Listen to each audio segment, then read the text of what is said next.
siang. Untuk kelanjutan kasus yang kemarin BUMN itu seperti apa, Pak?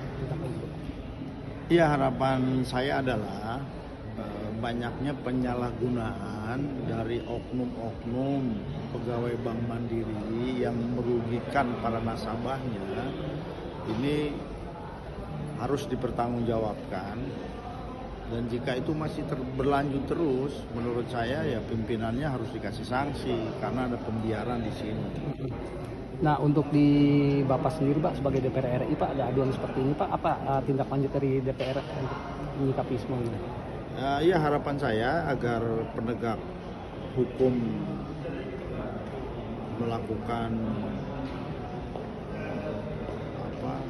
penyidikan yang telah dilaporkan oleh saudara Melvin dan menindaklanjuti kepada pihak-pihak yang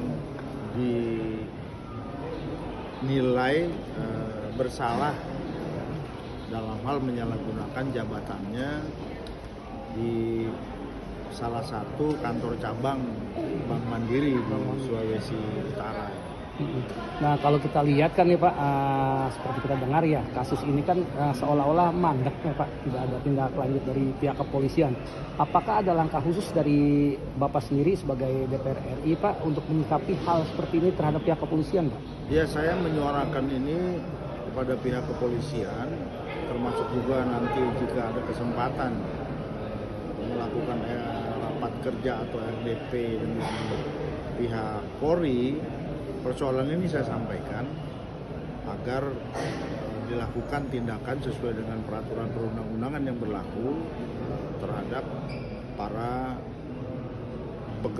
oknum pegawai dari Bank Mandiri, terutama di Sulut ya.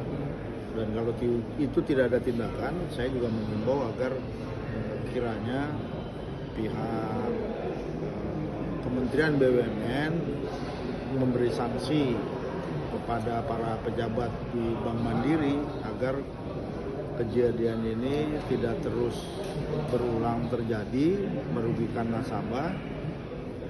Dan apa yang dialami oleh korban yaitu saudara Melvin ini salah satu dari sekian korban yang kebetulan hanya yang bersangkutan yang melapor. Jadi sebenarnya ini fenomena gunung es ya, dimana hanya kelihatan sedikit tapi sebenarnya banyak hal yang disalahgunakan.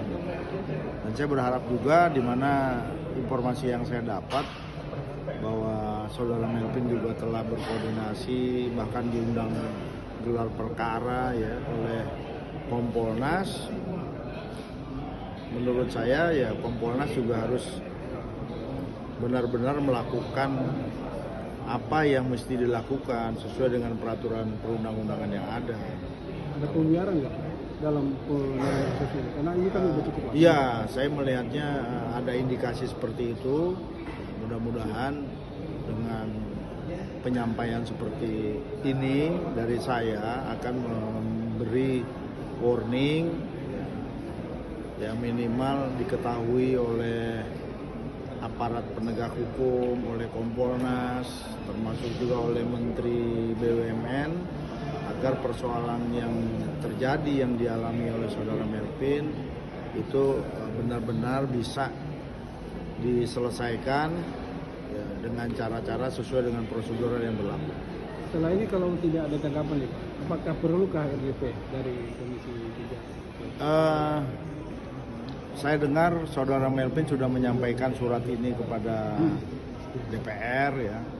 Nanti kita akan telusuri, dan jika memang surat itu telah sampai, kami akan membantu mendorong supaya RDP ini dilakukan, karena korban ini seperti saya bilang, ini fenomena gunung es, hanya tampak dari luar itu kecil, tapi sebenarnya di bawah ini banyak terjadi penyalahgunaan yang dilakukan oleh oknum-oknum dari pegawai Bank Mandiri. Oke. Ya, terima kasih. Terima kasih banyak, Pak.